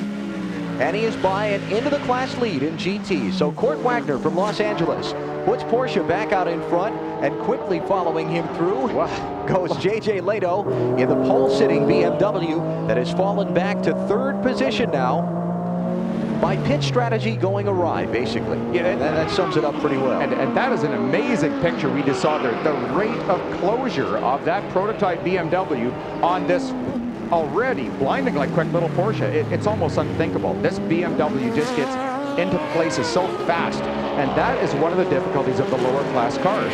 There's a lot of places that you don't think a car can close on. You think you're perfectly safe to concentrate on a corner, you turn in and suddenly there's a prototype beside you. That car is second place in the GTS class. That is Tommy Archer back aboard the second of the two Dodge Vipers.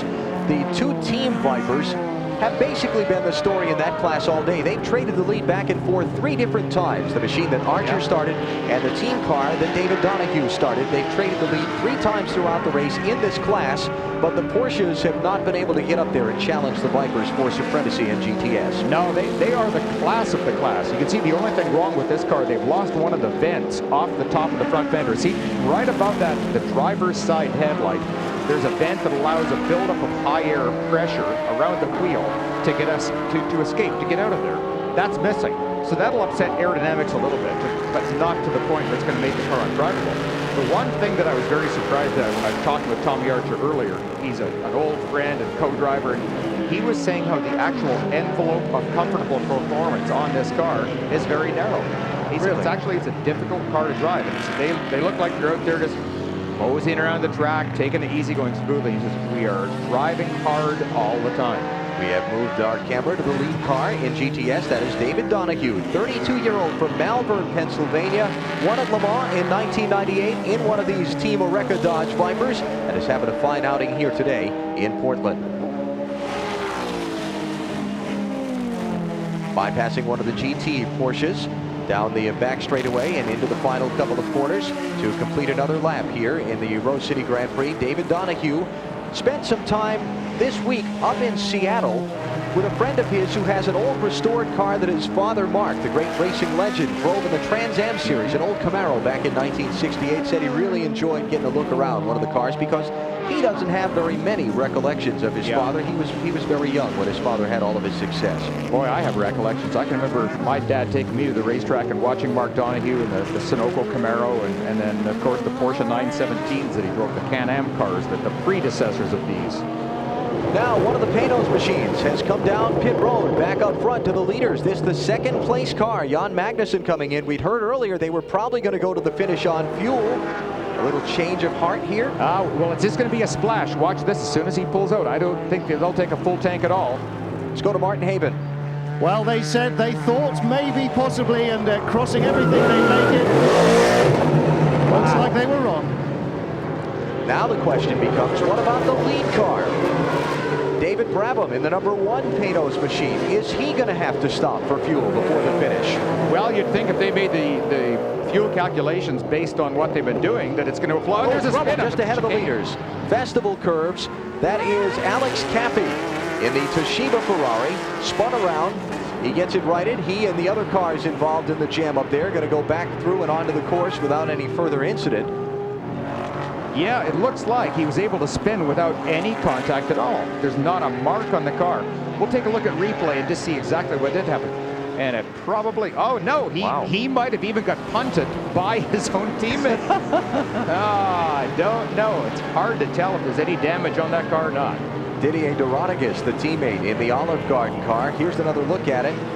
Well, oh no, he was already, he just simply locked it up, got in way too deep. The rear brakes were locked, and that was it. Kiss it goodbye. So Alex Cappy, after a big crash at Sears Point 1 week ago, a little spin, but fortunately fairly harmless for him here at Portland. Back with more of the Rose City Grand Prix in just a minute. Once I asked my Italian mom, Ma, how come your kitchen's always full of people? She said, because my cooking's always full of surprises. And that's kind of how the Olive Garden is. You think you've had Alfredo. And then here comes a new seafood Alfredo. They take shrimp and crawfish, saute them, and toss them with fettuccine Alfredo. It's Alfredo like you've never tasted, with all the salad and breadsticks you want. It's part of the Olive Garden's Hospitaliano. You know, taste what you love like you never tasted it before. The Olive Garden. When you're here, you're family. How can you keep track of the latest in sports car racing? Monthly, with Le Mans and Sports Car Racer magazine. New from the publishers of F1 Racing and Autosport. Call 1-800-800-3921 to subscribe. It's the fastest way to keep track.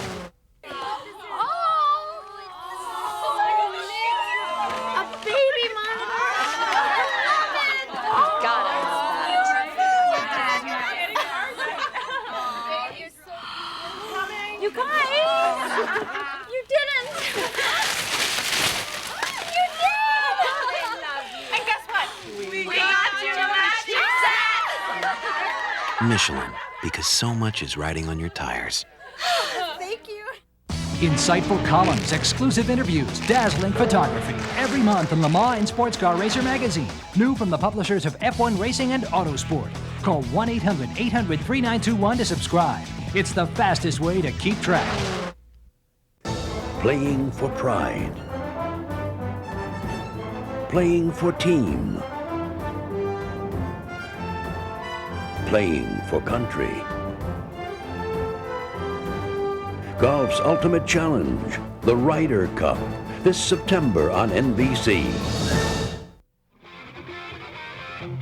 Tonight on NBC, it's Dateline, followed by the all-new summer series, You Asked For It, with some of the most outrageous stunts and bizarre rituals ever seen on TV. Then it's Sylvester Stallone and Armin Asante in the action movie event Judge Dredd, all tonight on NBC. Storylines in the Rose City Grand Prix at Portland for the American Le Mans Series that we have been following throughout the day.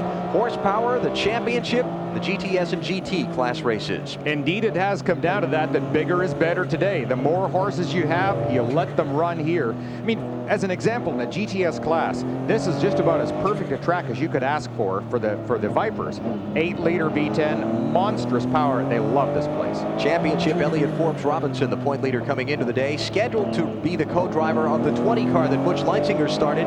That machine dropped a gearbox in the opening 5 laps of the race.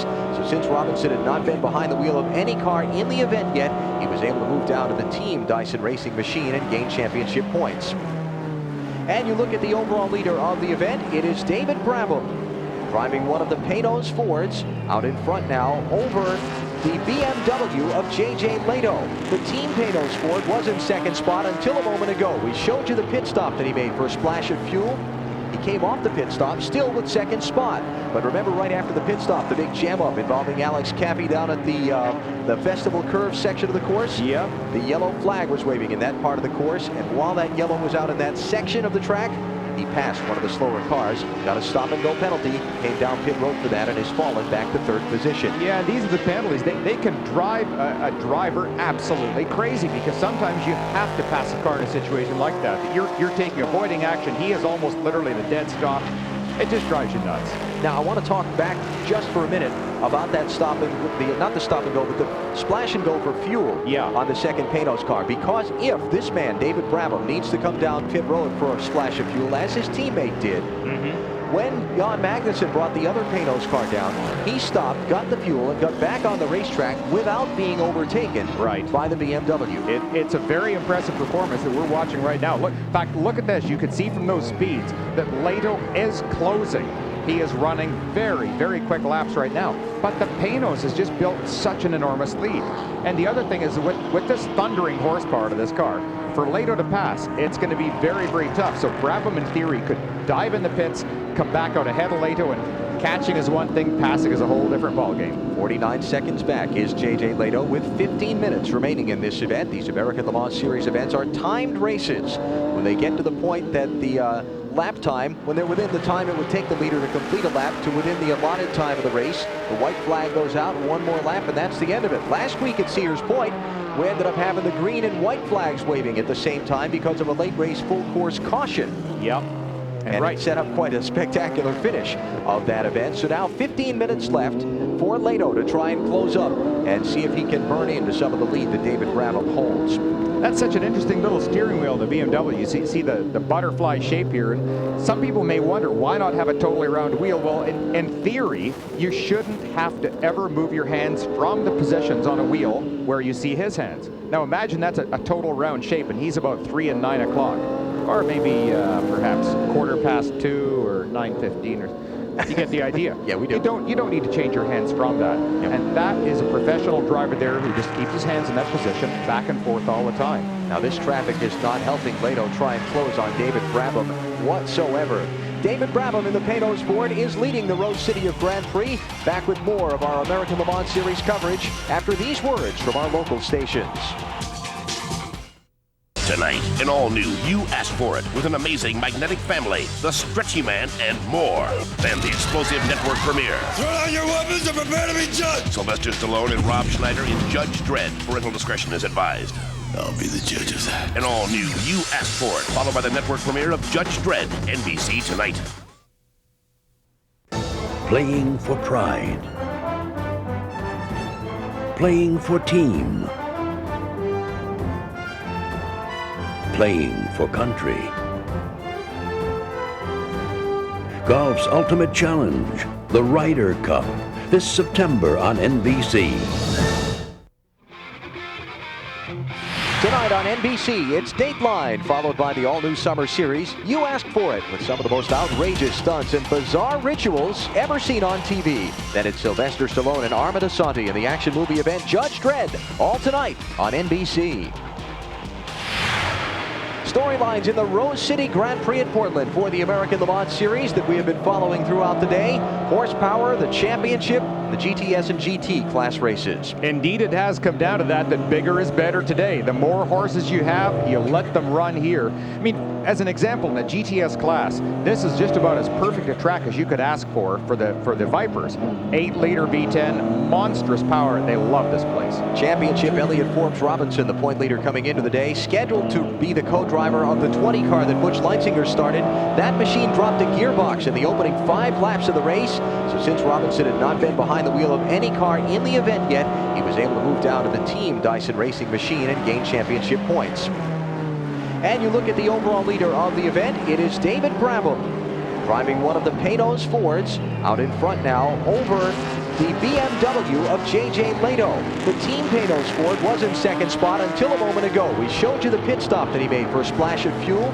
He came off the pit stop, still with second spot. But remember, right after the pit stop, the big jam-up involving Alex Cappy down at the Festival Curve section of the course? Yeah. The yellow flag was waving in that part of the course, and while that yellow was out in that section of the track, he passed one of the slower cars, got a stop-and-go penalty, came down pit road for that, and has fallen back to third position. Yeah, these are the penalties. They can drive a driver absolutely crazy, because sometimes you have to pass a car in a situation like that. You're taking avoiding action. He is almost literally the dead stop.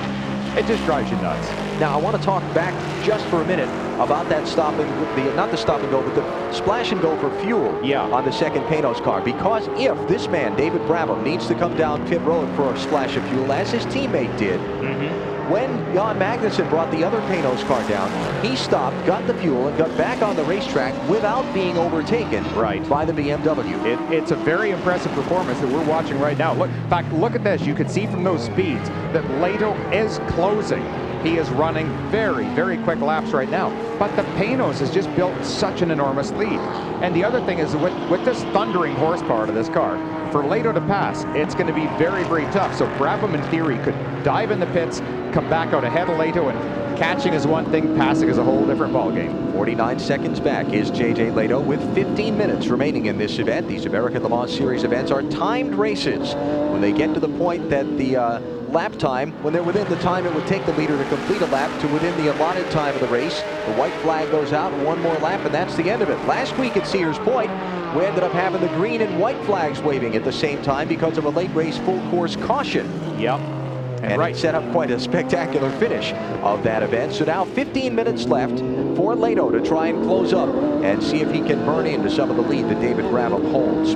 That's such an interesting little steering wheel, the BMW. You see the butterfly shape here. And some people may wonder, why not have a totally round wheel? Well, in theory, you shouldn't have to ever move your hands from the positions on a wheel where you see his hands. Now imagine that's a total round shape, and he's about 3 and 9 o'clock.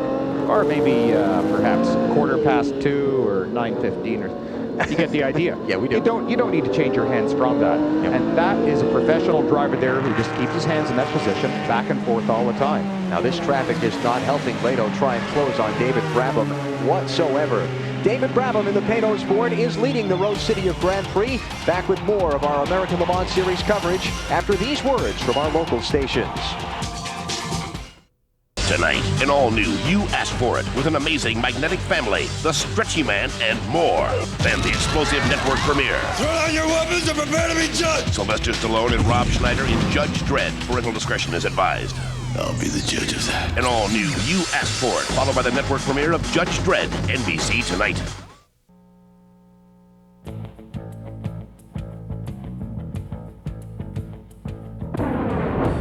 Le Mans 1995, the open cockpit and GT eras were in full swing.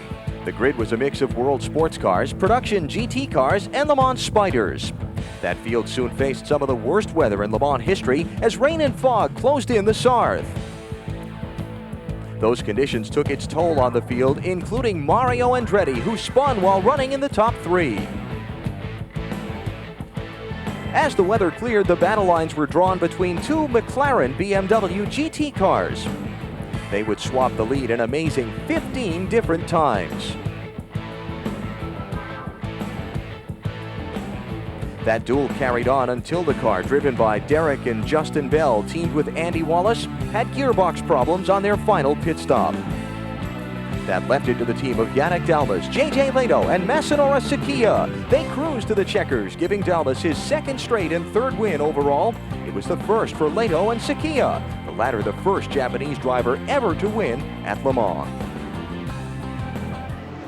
The Rose City Grand Prix for the American Le Mans Series rolling toward its final moments. 10 minutes and 19 seconds left to go in this timed race. And the storyline is one of the Peytos Ford out in front, looking down on him now, trying to make his fuel last to the finish and hold off a determined charge by J.J. Leto in the BMW. The BMW kind of making a little pit strategy error. There was a full course caution that was within the window of the cars to stop and make it on fuel if they could stretch it a little bit. The Peytos teams did. BMW did not. They had to come down the pit road under the green flag, which set them back behind. And now Leto trying to dig out of that deep hole. Yeah, he is closing, you can see, but with this little time left in the race, it's going to take a yellow flag to really bring this back into his reach.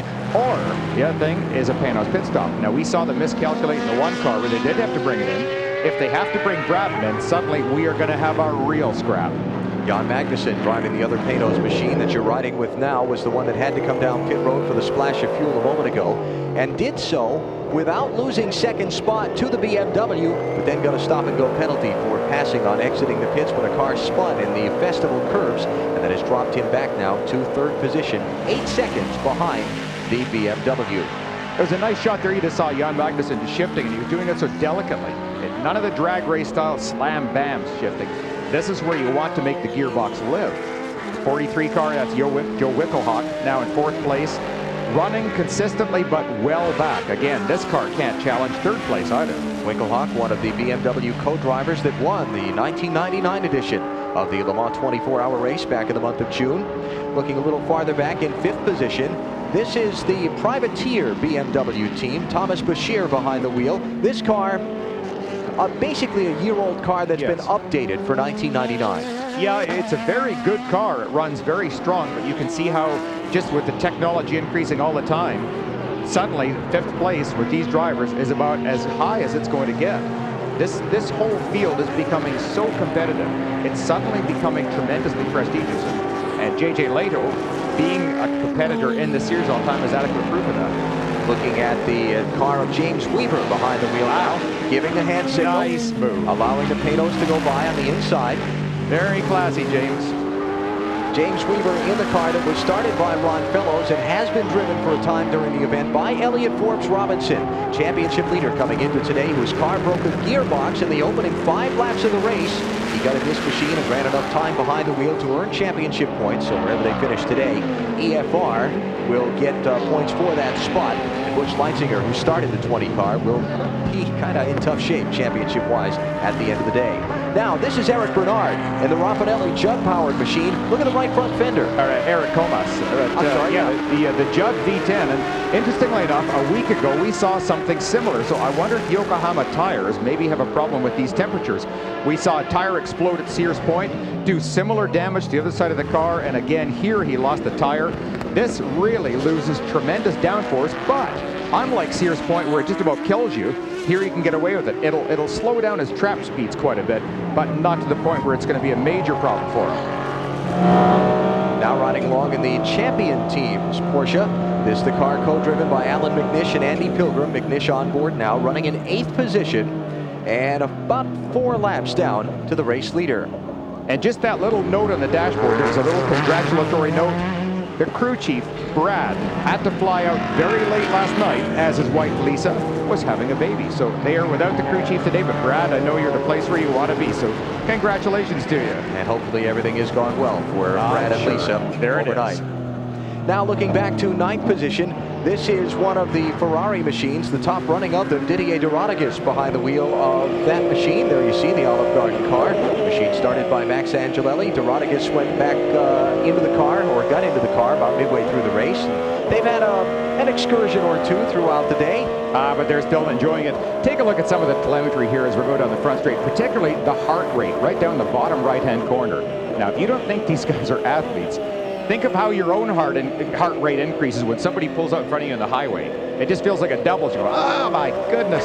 Here he's handling 170 miles an hour every lap, and his heart rate is about what an average human being's heart rate is. Now you're looking at the real-time telemetry that is transmitted back to the team's pit from the car. It runs about a split second behind what is actually happening in the race car, but you're seeing it as the pit crew sees it coming back into their pit stall. Yes.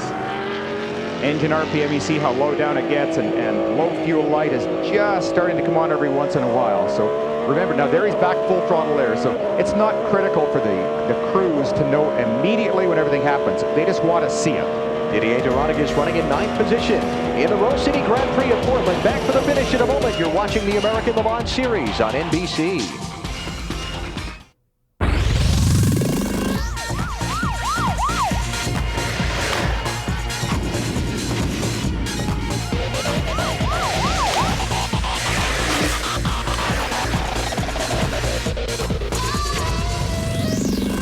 The Gravity Games, coming to NBC. And now, if you will please turn to page 17. You're in business to make things happen without mistakes. I don't have a page 17. What? I don't have a 17. No 17. Oh, well, I've got 4 17s. I got a bunch of 3s. Toshiba copiers never let you down. From brilliant color copies to network connectivity and perfect collation. With Toshiba, you're in business. Should have used the Toshiba. For information in the dealer near you, call 1-800-GO-TOSHIBA. The laws of physics are a harsh opponent. They push you, you push back.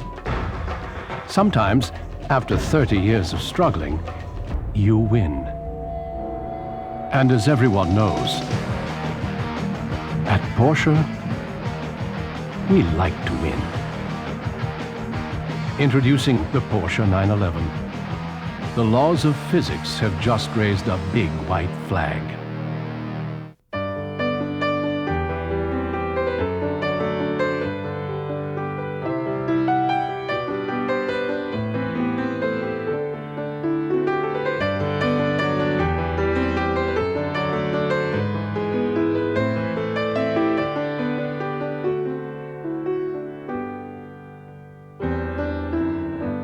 What are you waiting for? Chateau Elan, I-85 at exit 48, just 30 minutes north of Atlanta.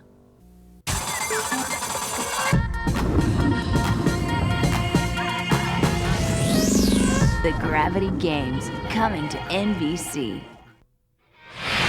Back at the Rose City Grand Prix, sports car racing returns again to NBC in September for Petite Le Mans. This season we've had some great races from Team BMW, Team Peytos, and others. Tune in for the best of this 1,000-mile race on the classic road course Road Atlanta. Petite Le Mans coming to NBC Sunday, September 19th.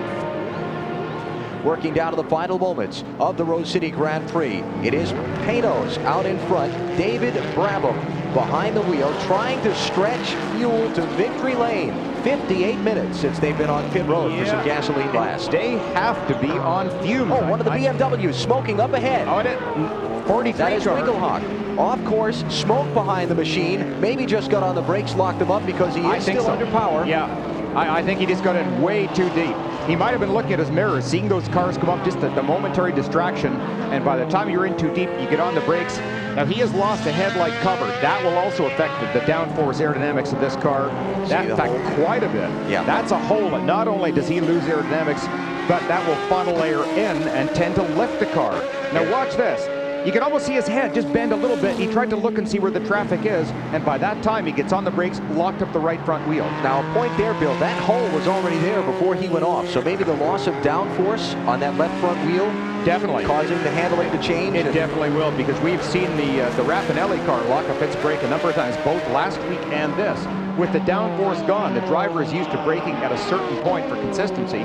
He does it there without that downforce and locks up right away. Winkelhock running in 4th position, in no danger of losing that spot unless for some reason the car quits on him now. He has a couple of laps on the 5th place machine, so basically he needs to just nurse it around for the final couple of circuits. Now, back to the race leader, Eric Bernard.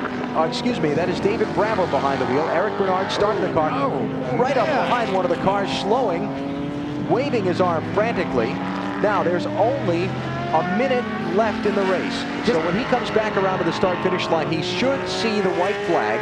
He's got a 32-second lead on the BMW, and now he's just watching the fuel gauge. David will be watching the fuel gauge, and he'll be shifting at lower RPM than he has done all day long. He has got to try and squeeze. We may see this car run out of gas on the victory lap if he gets one. And he's hoping he doesn't see it run out of gas on the last lap. Too late to make the pit stop now. Here he comes off the final corner, turn 9, and down toward the start-finish line, looking for the white flag, and there it is. White flag is out. One more lap for David Brabham to score the victory for Team Paynos and Ford today here in Portland. He's got to make it around another 1.9 miles on the fuel he's got on board. Yeah, and this is where the crew try to look so confident. Yeah, we're going to make it. We know we're fine. And their stomachs will be in knots right now.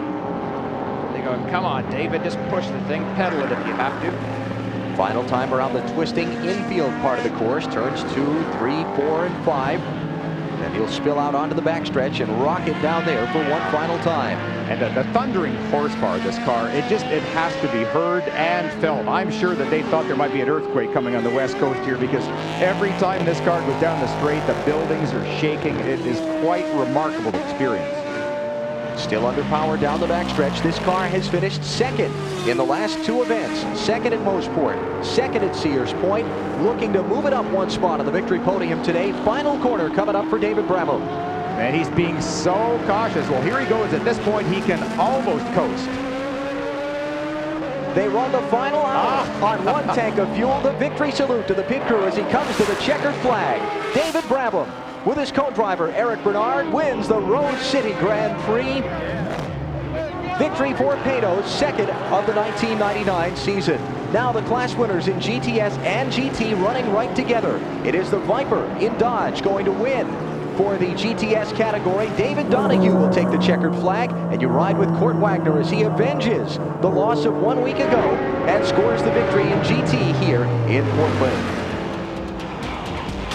We will go to the Sun America Sports Desk and Jim Gray after these messages, then come back for our winner's interview here at Sears Point. You never met my big Italian family, but they love you already. So tonight, they'll share with you a fresh salad this big, then pass around the baby pictures. They'll share baskets of soft garlic breadsticks, then pass around the baby. What they have, you can have. And that's how the Olive Garden feels. They call it Hospitaliano, which means everything of ours is yours. That's my cousin. She wants to share your dessert. The Olive Garden, when you're here, you're family. How can you keep track of the latest in sports car racing? Monthly, with Le Mans and Sports Car Racer magazine. New from the publishers of F1 Racing and Autosport. Call 1-800-800-3921 to subscribe. It's the fastest way to keep track.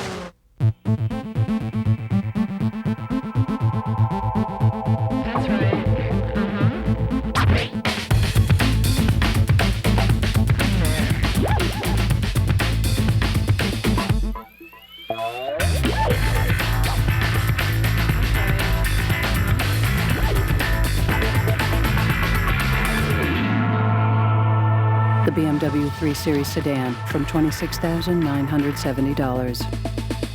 Insightful columns, exclusive interviews, dazzling photography. Every month in Le Mans and Sports Car Racer magazine. New from the publishers of F1 Racing and Autosport. Call 1-800-800-3921 to subscribe. It's the fastest way to keep track.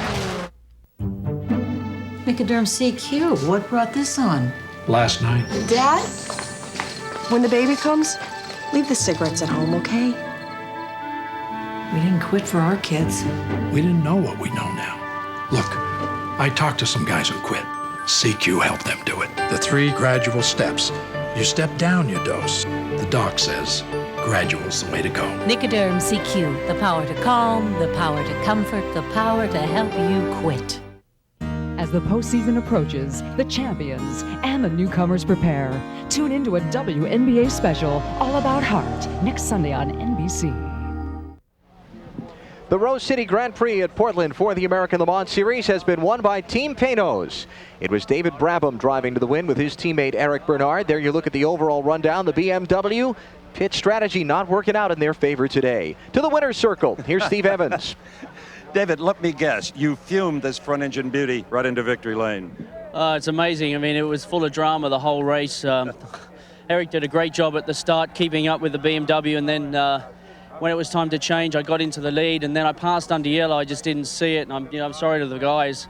And towards the end there, it was really a fantastic strategy by the Vista and Paynos crew. They did fantastic because we got the yellow at the right time, and towards the end we were just breathing it all the way through, and I was trying to think of everything I knew possible from my experience on how to save fuel, and in the end it worked. It was fantastic.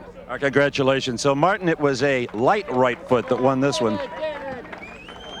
David Donohue, looks like it was hot work winning the GTS class. It was quite warm in the car, and my teammate was always pressuring, but the Dodge Viper ran great. Teamwork, I prepared them fantastically. Another one too, it's just great. David Donohue in the Dodge Viper winning the GTS class here in Portland today. We'll take a break, come back for our final wrap-up in just a minute. There are the final GTS standings. Donohue, Archer, and Wallach in the Rose City Grand Prix of Portland. I don't know what makes my Italian family happier, talking or reading. But when we're doing both, we're in heaven. Every bowl of salad brings out unlimited family gossip. Every breadstick makes a very good point. Keep our glasses full and our forks busy, and we'll keep going. And that's how it goes when we're at the Olive Garden. It's what they call hospitaliano. We feel happy when you feel at home. In fact, I feel at home enough to tell you, Nina was not born with that nose. The Olive Garden. When you're here, you're family. How can you keep track of the latest in sports car racing? Monthly, with Le Mans and Sports Car Racer magazine. New from the publishers of F1 Racing and Autosport. Call 1-800-800-3921 to subscribe. It's the fastest way to keep track.